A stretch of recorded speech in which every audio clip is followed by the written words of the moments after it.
Não é algo mecânico.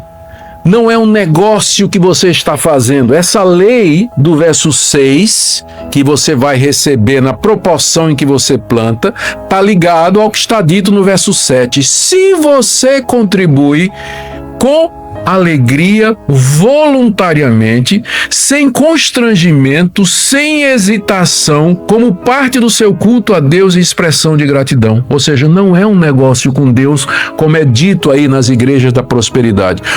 Quando você junta os dois versículos, o quadro que você tem é o seguinte: aqueles irmãos que com alegria, generosamente, sem querer nada em troca, por isso que diz, não com tristeza e não por necessidade, não por compulsão, né? Hesitando assim, sabe aquele pessoal que dá a nota de 100 e segura, né? Pro diácono arrancar da mão dele é um problema, né?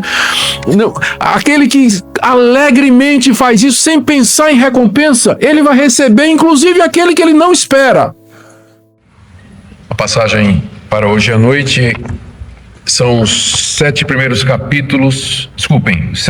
versículos do capítulo 9 da primeira carta de Paulo, da segunda carta de Paulo aos Coríntios. Segundo aos Coríntios 9, de 1 a 7.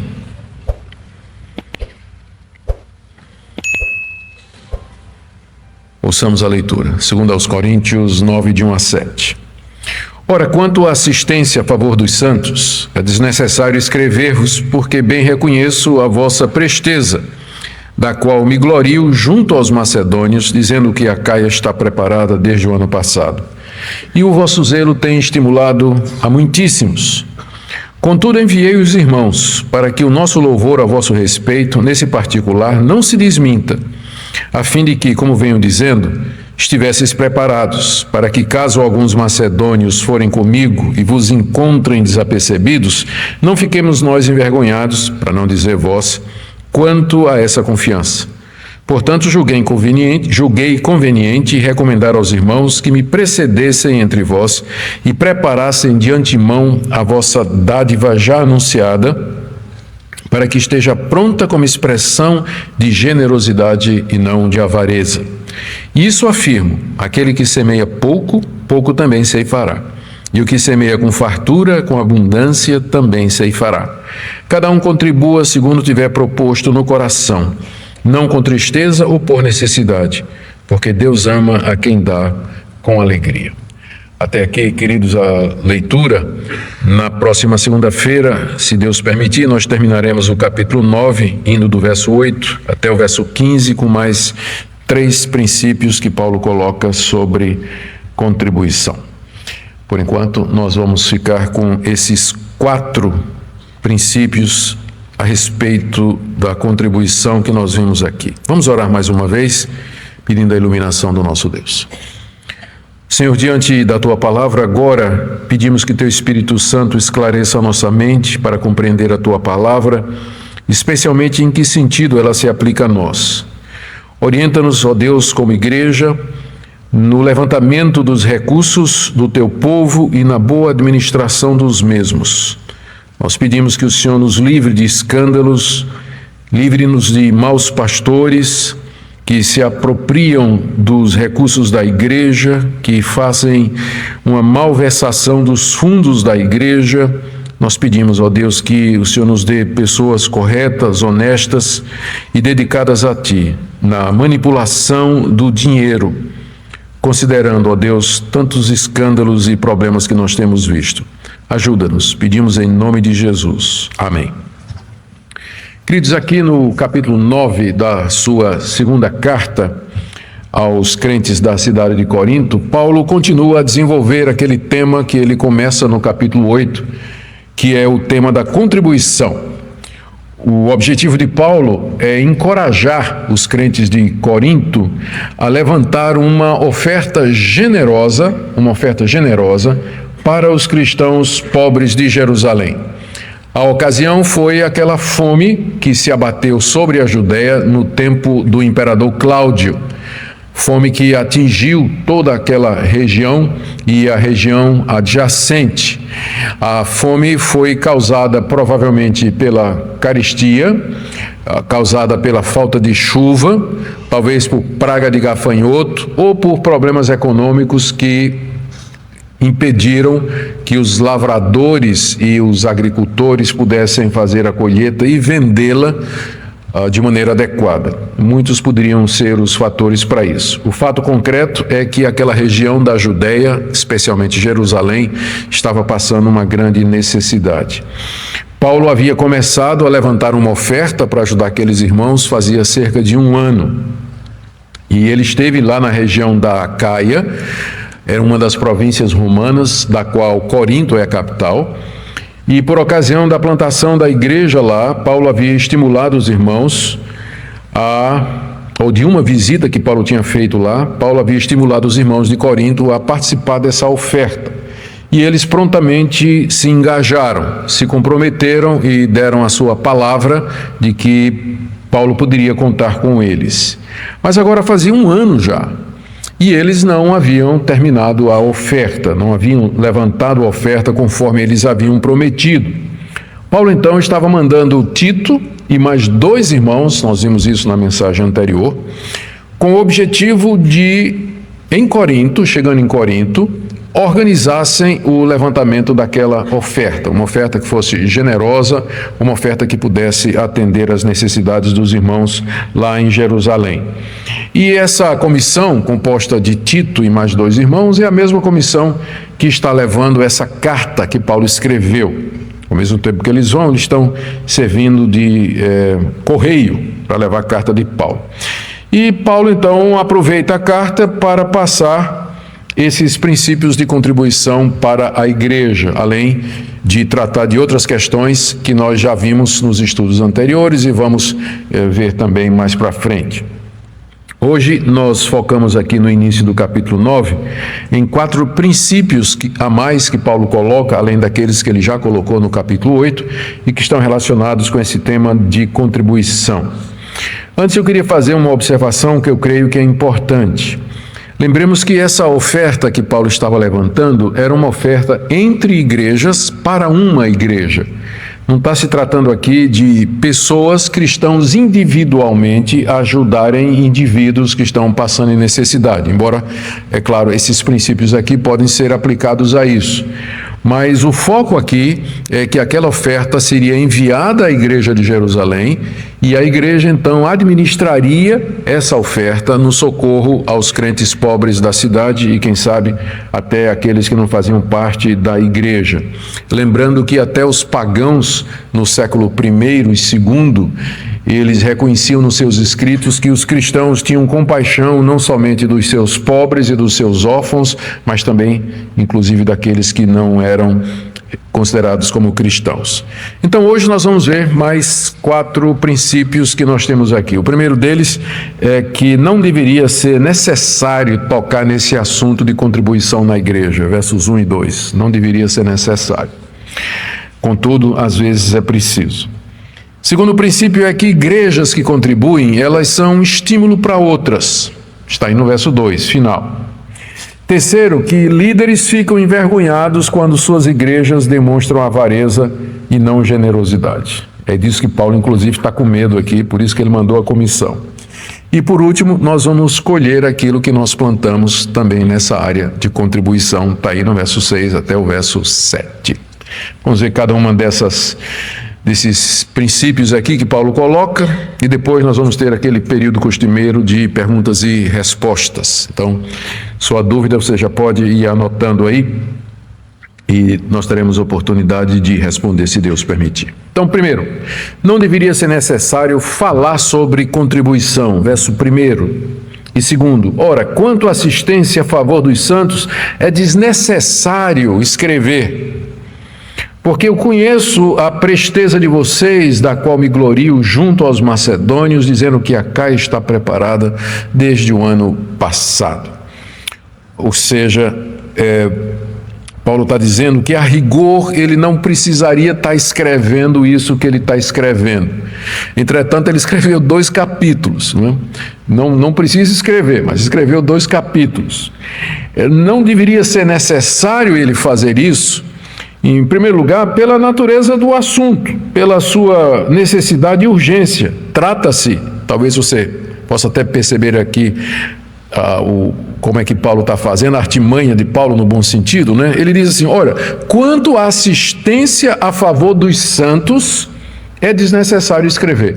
Ora, mas se é assistência e se é a favor dos santos que estão na Judéia, o assunto é importante, o assunto é urgente e o assunto é meritório. Primeiro, porque se trata de ajudar os santos. Santos aqui, como vocês sabem, é uma referência neotestamentária, é um dos apelativos que o Novo Testamento usa para se referir aos cristãos. Eles são chamados de santos não porque eles são perfeitos, mas porque eles foram separados por Deus do mundo para serem o seu povo. E é esse o significado mais básico da palavra santo, separado. Então, é uma oferta para ajudar irmãos em Cristo, que, como nós, foram separados por Deus do mundo para sermos parte do seu povo. Segundo, trata-se de uma assistência, de prestar ajuda, a prestar socorro no momento de extrema necessidade que eles estavam passando. E terceiro, eram os irmãos da Judéia, e é de lá que o evangelho se originou. Foi de lá que saíram os primeiros missionários para anunciar o evangelho a toda criatura, e foi desse ministério que nasce a igreja de Corinto, que nasce a igreja da Macedônia, todas as igrejas de entre os gentios. O evangelho se origina entre os judeus. Mais adiante, Paulo, inclusive, vai usar esse argumento: se nós, gentios, nos beneficiamos das bênçãos espirituais dos judeus, será que eles também não podem se beneficiar da ajuda financeira dos gentios? Então Paulo até vê como se fosse uma troca nesse sentido, ou como uma expressão de gratidão. Então trata-se da assistência aos santos da Judéia. Por isso, talvez fosse até desnecessário argumentar sobre o mérito, a urgência, a necessidade da igreja de Corinto contribuir. E além disso, Paulo diz aí no verso 2, ele estava consciente de que os coríntios já haviam mostrado presteza. Verso 2, verso 1, é desnecessário escrever. Verso 2, porque eu conheço a presteza de vocês.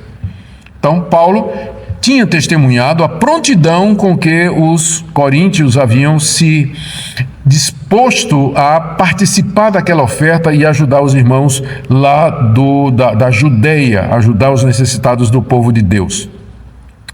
Então, por esses dois motivos, Paulo diz: eu a rigor não precisaria escrever. Primeiro, porque se trata de uma coisa meritória, urgente e óbvia, são os nossos irmãos na Judéia que precisam de ajuda. E segundo, porque eu sei que vocês estão prontos, vocês me disseram isso há um ano atrás. E aqui o nosso princípio é esse, que a rigor também não deveria ser necessário que o pastor usasse o púlpito várias vezes no ano para encorajar os irmãos a contribuir. Mas infelizmente é a realidade que acontece. Algumas igrejas fazem disso um hábito. Não tem reunião em que eles não levantem a oferta precedida de um sermão sobre o assunto. E tem igrejas que só fazem isso. Elas giram em torno do levantamento de ofertas, que é feito na base de promessas, geralmente baseadas no Antigo Testamento, campanhas, propósitos e uma série de outras artimanhas que a gente conhece bem, vocês melhores, alguns de vocês melhores do que eu. Eu sei que tem alguns de vocês aqui que vieram de igrejas que giram em torno disso. Então, tirando esses abusos, mesmo nas igrejas mais conservadoras, nas igrejas históricas e reformadas, é necessário que de vez em quando o pastor venha à frente para pregar a respeito desse assunto.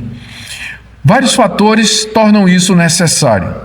Não deveria ser, porque contribuição deveria ser algo natural na vida do cristão. Nós já dissemos aqui que uma vez que o coração se converte, o próximo órgão a ser convertido é o bolso. Se o bolso não se converteu, pergunta-se se o coração se converteu. Uma coisa está muito ligada para a outra. Então, deveria ser natural, espontâneo, prazeroso para o cristão investir, contribuir no reino de Deus. Mas por que é necessário? O que é que Paulo, então, está escrevendo? E por que os pastores têm que pregar a respeito desse assunto? Primeiro, porque às vezes o crente demora em entender a necessidade da contribuição, demora a entender que é um privilégio que nos é dado e que faz parte das boas obras que Deus recomendou ao seu povo. Às vezes os cristãos prometem, mas não cumprem, e quem sofre às vezes são os missionários no campo, porque fazem um orçamento baseado nas promessas de que, olha, esse ano eu vou te dar tanto por mês para sustentar você no campo missionário. Passa algum tempo e a promessa acaba virando em nada, e quem sofre é o missionário lá no campo que está esperando as ofertas dos irmãos. Então acontece isso, promessas não cumpridas, ou então a contribuição não é feita com generosidade, o cristão contribui assim meio que recalcitrante, desproporcional às bênçãos que ele recebeu. E a gente tem que reconhecer também que tem muito crente cicatrizado com os ensinos errados sobre contribuição, que vem exatamente dessas igrejas que a gente chama igrejas da teologia da prosperidade. Muitos crentes, muitos saem dessas igrejas porque não aguentam mais a pedição de dinheiro. E aí, quando eles chegam em outras igrejas, eles estão assim, dizendo: eu quero agora uma pausa de 1 ano, porque saquearam tudo que eu tinha. Então eu quero passar 1 ano aqui só comendo do fruto da terra, né, do bom e do melhor, terra que mana leite e mel, mas assim, eu vou dar um descanso ao meu bolso, né, só daqui 1 ano é que eu vou recomeçar a falar nisso. Então, por todos esses motivos e outros, embora não deveria ser necessário falar a respeito de contribuição, porque deveria ser algo espontâneo na vida do cristão, por isso se tornam necessários capítulos como esse na Bíblia e série de sermões como essa que eu estou pregando. Exatamente por conta desses fatores que estão aí. Para nos lembrar que contribuir sim é uma graça e faz parte daquelas boas obras que o Evangelho nos estimula. Segundo ponto aqui que nós podemos ver que Paulo está usando aqui, lembra que o alvo de Paulo é estimular os coríntios a cumprir a palavra, né? Fazia 1 ano que eles tinham prometido. Segundo ponto aqui, Paulo toca nesse assunto de que igrejas que contribuem, elas são, na verdade, um estímulo para outras. Veja que no final do verso 2, ele diz assim: e o vosso zelo tem estimulado a muitíssimos. Paulo está se referindo ao fato de que no ano anterior, fazia 1 ano, quando Paulo esteve lá, eles se mostraram zelosos, dispostos e animados em contribuir. E Paulo já tinha feito propaganda daquilo, tinha inclusive usado o exemplo de Corinto para estimular outras igrejas. Quando ele diz que o zelo dos coríntios havia estimulado a muitos, ele está se referindo ao fato de que depois de ter passado em Corinto, ele esteve na Macedônia, nas igrejas de Filipos e na igreja de Tessalônica, e lá ele disse: olha, a igreja de Corinto é uma bênção. Acabei de chegar de lá. Eles se comprometeram, está aqui os vales, com o nome dos irmãos e da contribuição que eles prometeram dar. Está aqui, eles vão dar sim uma oferta generosa. Vocês não vão ficar atrás, né? Então veja o exemplo da igreja de Corinto. Que igreja! E aí, o zelo dos coríntios estimularam os crentes da Macedônia, especialmente essas 2 igrejas que eu mencionei, Filipos e Tessalônica. Paulo usou o zelo dos coríntios, a promessa dos coríntios, como estímulo para as igrejas da região da Macedônia. E isso estimulou, de fato, os macedônios. Porque veja como é que Paulo tinha começado o capítulo 8. Volta aí um capítulo. Também, irmãos, os fazemos conhecer a graça de Deus concedida às igrejas da Macedônia, porque no meio de muita prova de tribulação manifestaram abundância de alegria e a profunda pobreza deles superabundou em grande riqueza da sua generosidade, porque eles, testemunho eu, na medida de suas posses e mesmo acima delas se mostraram voluntários, pedindo-nos com muitos rogos a graça de participarem da assistência aos santos. Os crentes de Macedônia ficaram tão entusiasmados com o exemplo de Corinto que eles deram generosamente, contribuíram no meio da sua pobreza, no meio da perseguição. E Paulo diz até assim que eles pediram com rogos a Paulo, dizendo: nós queremos contribuir. Onde é que vocês já viram isso? Os crentes chegarem para o pastor e dizer: pastor, eu quero contribuir, por favor, onde é que me dá a conta bancária, como é que eu faço? É o contrário, é o pastor que pega os crentes e diz: meu irmão, contribua por amor de Deus. Mas o exemplo de Corinto havia estimulado os crentes da Macedônia a ponto de que os macedônios fizeram essa contribuição generosa e fantástica. E o princípio então aqui é esse, que igrejas que contribuem, elas de fato são um estímulo para outras igrejas. E eu sei que na nossa denominação, só posso falar pela nossa denominação, há igrejas na IPB que são conhecidas pela generosidade em contribuir para missões, para as causas sociais, para o avanço do reino de Deus em geral. E elas despertam entusiasmo nas outras igrejas, despertam o ânimo e nos encorajam a contribuir para o reino de Deus. A existência de igrejas assim acaba sendo uma bênção para toda a denominação e para a cristandade em geral. Exemplo de generosidade e de contribuição. E eu não conheço nenhuma igreja que é generosa e que passe necessidade. Quanto mais contribui, mais Deus abençoa, mais a igreja cresce, mais se multiplica, mais abre outras igrejas. Enfim, igrejas generosas, elas são um estímulo dentro do cristianismo e nós deveríamos imitar o exemplo delas. Terceiro ponto de Paulo, está aí do verso 3 a 5, e eu coloquei da seguinte maneira, que líderes ficam envergonhados quando suas igrejas não correspondem generosamente à graça de Deus. Olha a preocupação de Paulo aqui nos versos 3 a 5. Nos versos 1 e 2, ele tinha dito, não é necessário escrever. Mas como é que ele começa o verso 3? Contudo, não é necessário escrever. Contudo, ou seja, apesar de que é necessário escrever, existe alguma coisa que está me deixando com medo. E eu estou um pouco preocupado, por isso que eu estou escrevendo. Qual era a preocupação de Paulo? Nós lemos aí que Paulo vinha usando o exemplo dos coríntios como estímulo entre as demais igrejas, né? Nós vimos isso no verso 2, quando ele diz assim, conheço a vossa presteza, da qual me glorio junto aos macedônios, dizendo que Acaia, leia-se Corinto, Corinto era a capital da Acaia, está preparada desde o ano passado e o seu zelo tem estimulado a muitos. Paulo vinha se gloriando da igreja de Corinto, vinha fazendo propaganda da igreja e usando o exemplo da igreja para encorajar as outras igrejas.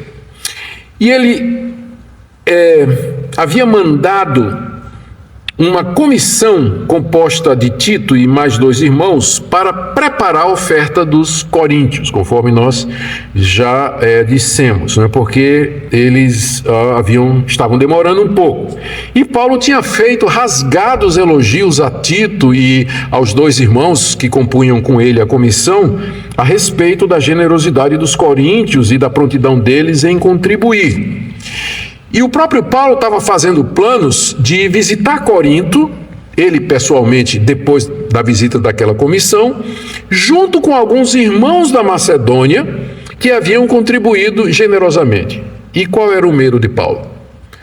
Paulo chega com os irmãos da Macedônia lá em Corinto e aí descobre que a oferta de Corinto foi uma merreca. Né? Uma ofertinha assim. Quem é que ia passar vergonha?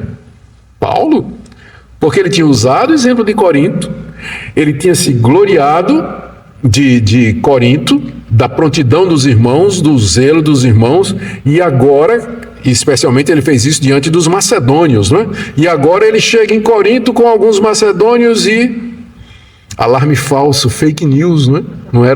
Não era exatamente o que Paulo havia anunciado. Paulo receava então que chegando em Corinto, ele descobrisse que a oferta dos coríntios não tinha sido uma expressão de generosidade, mas sim de avareza.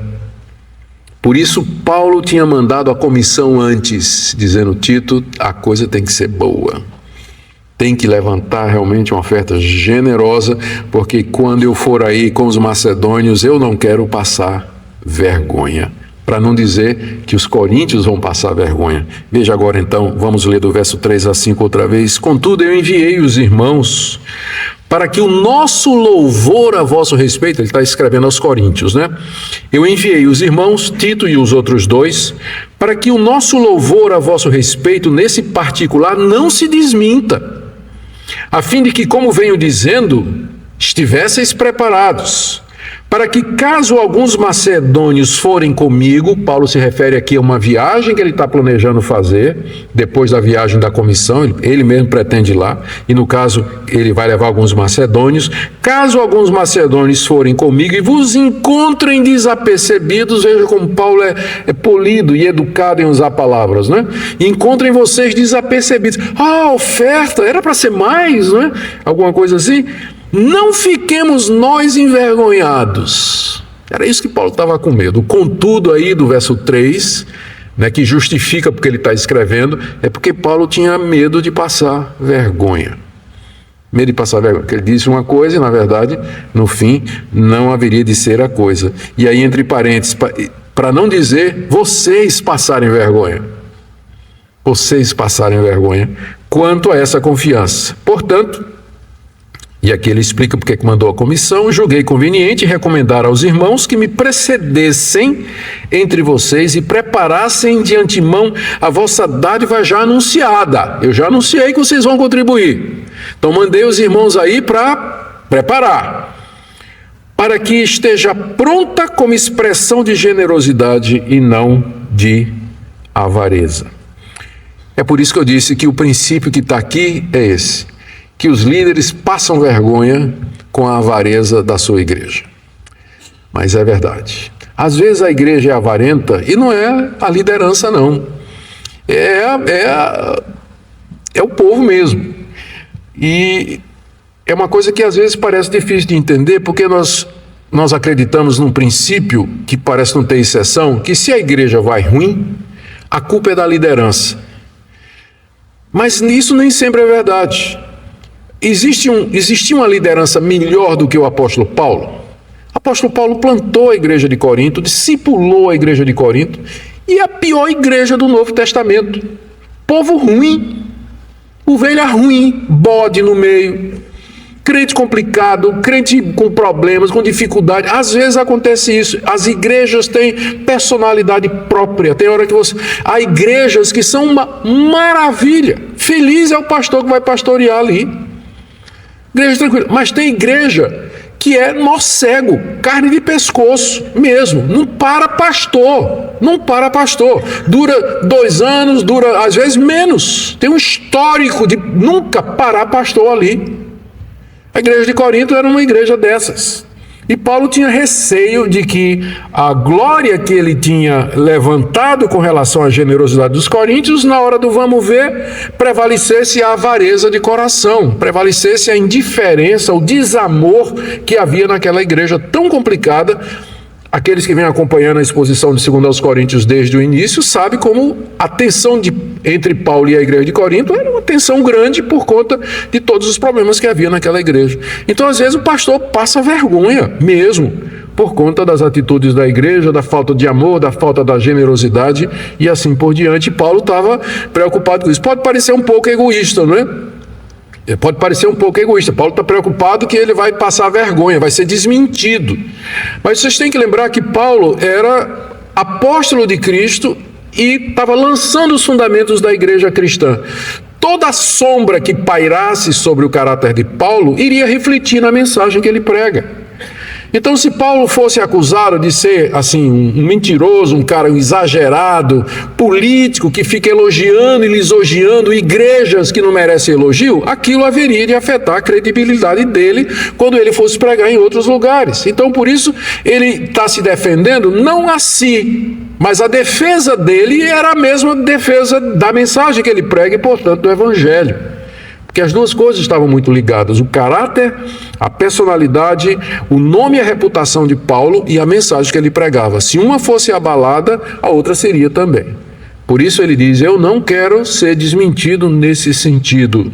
Não era uma questão pessoal, egoísta, de vaidade, mas o que estava em jogo era o fato de que ele era um apóstolo de Jesus Cristo, plantando igrejas e fundamentando o reino de Deus em toda aquela região. Por último princípio aqui, do verso 6 a 7, nós havemos de colher aquilo que plantamos. No seu propósito, então, de encorajar os coríntios a contribuir generosamente, Paulo aqui compara a contribuição a uma coisa que era bastante conhecida naquela época, que era o semear e colher. Lembrando que no Antigo Oriente, na cultura onde Paulo labutou e pregou, a agricultura era a maneira de subsistência mais comum. Então havia campos que eram de propriedade de pessoas extremamente ricas, nos quais havia os diaristas, o pessoal que trabalhava por diária, por época de plantação, época de semear, depois época de colher e assim por diante. Então, era bastante comum, por isso que o Novo Testamento, e o Antigo também, é cheio de metáforas, analogias e figuras tiradas da agricultura e da pecuária.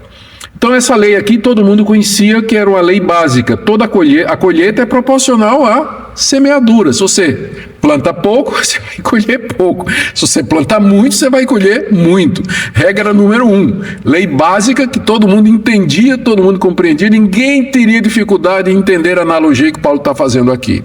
Que é a seguinte: essa lei que se aplica no mundo material, no mundo físico, é a mesma lei no campo espiritual também. E aí ele faz a analogia, não é, que está aqui, no verso 6. Isso afirmo: aquele que semeia pouco, pouco também ceifará. E o que semeia com fartura, com abundância também ceifará. Paulo não está se referindo aqui à regra básica da agricultura. Ele está se referindo aqui, o semear aqui é ofertar. E a oferta é vista como sendo uma semente. Então, ofertar nesse sentido seria semear, seria plantar. E o resultado é que a colheita espiritual da sua semeadura seria proporcional à sua generosidade. Se você semeia pouco, se você dá pouco, contribui pouco, Deus vai lhe recompensar pouco também. Deus vai lhe recompensar na mesma medida, exatamente como ele faz no plano material. Se você semeia muito, se você contribui muito, se você é generoso, Deus vai lhe dar de volta, ou vai lhe recompensar e vai lhe abençoar abundantemente na mesma proporção. Com certeza você está dizendo aí, Pastor Augustus no molde Igreja Universal.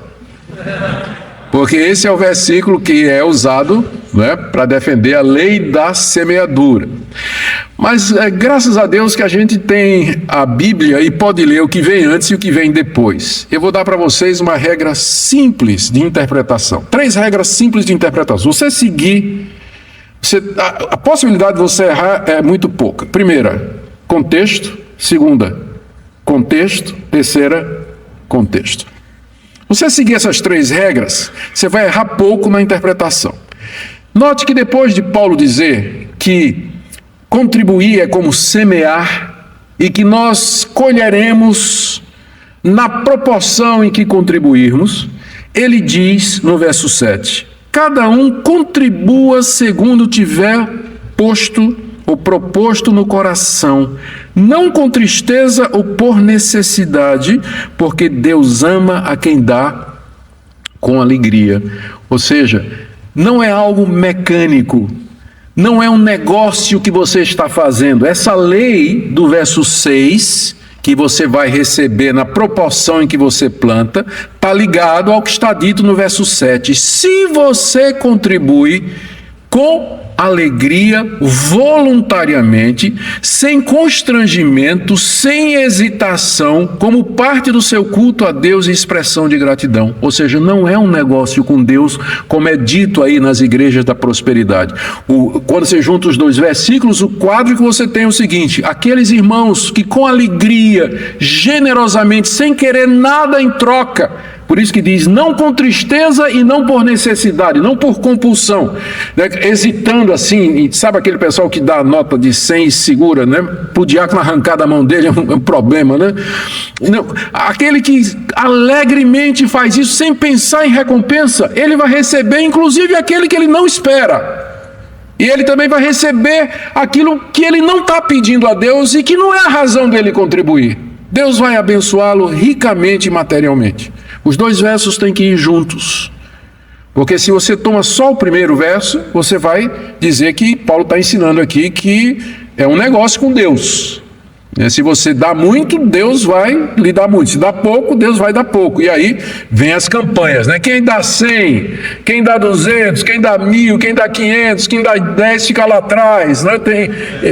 Já ouviu falar disso aí, né? Exatamente assim. Mas é baseado nessa interpretação única do verso destacado do seu contexto. O que Deus vai abençoar aqui é aquele que dá com alegria. E se ele está dando com alegria, ele não está pensando em fazer negócio, ele não está fazendo negócio com Deus, ele não está dando para receber, como é estimulado a fazer em algumas igrejas. Mas ele faz com alegria, como ele propôs no coração, sem tristeza e sem necessidade, isso é, não sob obrigação, não debaixo de pressão, como acontece em algumas igrejas nesse sentido. E a razão, Paulo diz no final do verso 7, porque Deus ama a quem dá com alegria. Não é que Deus ama a quem dá muito, notou? Não, Deus ama a quem dá com alegria. Por que Deus ama a quem dá com alegria? Porque é assim que Deus dá. Deus tem alegria em abençoar a sua criação. Deus tem alegria em abençoar as pessoas, cobri-las de bênçãos, prover as suas necessidades, suprir para a sua manutenção, encher o coração delas de alegria, conceder os benefícios desse mundo. Deus faz isso com alegria, como um pai que é generoso para com os filhos. Quem tem filhos sabe como é gostoso comprar coisas, ter condições de comprar coisas e presentes e aquilo que seu filho precisa, você dá com alegria. Você não está esperando nada em troca do seu filho. Deus ama a quem dá com alegria, porque é assim que Ele é. Deus ama quem dá com alegria, porque foi com alegria, voluntariamente, disposição que o Senhor Jesus Cristo desceu dos céus e se entregou por nós. Por isso, a essência da contribuição dentro da igreja cristã não é a lei, não é a obrigação, isso vale para dízimo também, mas é a alegria, fazê-lo por expressão de gratidão, de amor a Deus, porque Deus me amou, porque Ele deu seu Filho, porque Ele cuida de mim.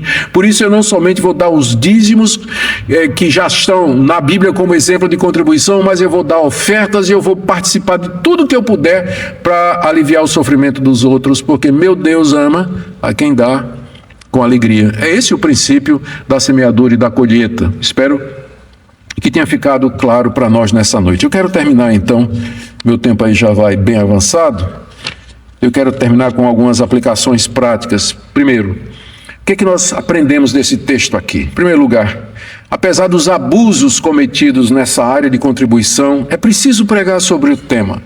Porque existe muito mal entendido, existe muita manipulação da Bíblia com fins, infelizmente, mercenários. Segundo, é importante você não somente prometer, mas você cumprir o que prometeu e realizar o que foi combinado. Mais uma vez, lembre do missionário lá no campo. Lembre da obra social que depende da sua contribuição. Lembre que as igrejas fazem orçamento baseados em estimativas, na expectativa de contribuição dos seus membros. Terceiro, fica claro do texto que nossas contribuições elas têm que ser generosas como expressão de gratidão e não expressão de avareza. Quarta coisa, necessidade de sabedoria para lidar com recursos. Vocês veem a preocupação do apóstolo Paulo aqui. Como ele está tomando precauções e agindo cautelosamente para que ninguém lance questionamentos ou dúvidas sobre sua intenção ou sobre as afirmações que ele tem feito. Da mesma forma, é preciso que a gente lide com essa questão de dinheiro com muito cuidado. Quinta coisa, sem dúvida, devemos contribuir com alegria, não por pressão, com relutância ou hesitando, mas com gratidão, sinceridade e voluntariamente, dízimos incluídos. E último ponto, Deus vai abençoar os que são generosos e alegres na sua contribuição. Não é questão de matemática, mas é uma questão de intenção e motivação do coração. Por quê? Porque Deus ama a quem dá com alegria. Amém? Que tal ser sustentável e economizar 10% na sua conta de energia todos os meses? Sem investimento, burocracia, fidelidade, obras e placas solares. É totalmente flexível e 100% digital. Como funciona a Conexão Green? A energia limpa e renovável é produzida em fazendas solares e injetada na rede da distribuidora, sendo entregue à sua casa ou empresa. Por ser uma energia solar, é mais econômica do que a energia tradicional. Por isso, a iGreen Energy oferece uma energia mais barata, limpa e sustentável. Ao ativar o benefício, você receberá 2 boletos mensalmente. O primeiro da distribuidora com as tarifas obrigatórias, como iluminação pública, taxa de distribuição e impostos. E o segundo boleto, referente à energia que foi injetada na sua conta, mas com uma grande vantagem. Como cliente iGreen, você ganha 10% de desconto garantido. Além disso, ao aderir ao benefício, você será presenteado com a iGreen Club, um clube de benefícios exclusivo. Terá acesso gratuito a mais de 600 mil ofertas em todo o Brasil. Fale com um dos nossos licenciados autorizados. Comece a economizar e contribuir para um mundo mais sustentável. iGreen Energy. Sustentabilidade, praticidade e economia. O mundo precisa de nós.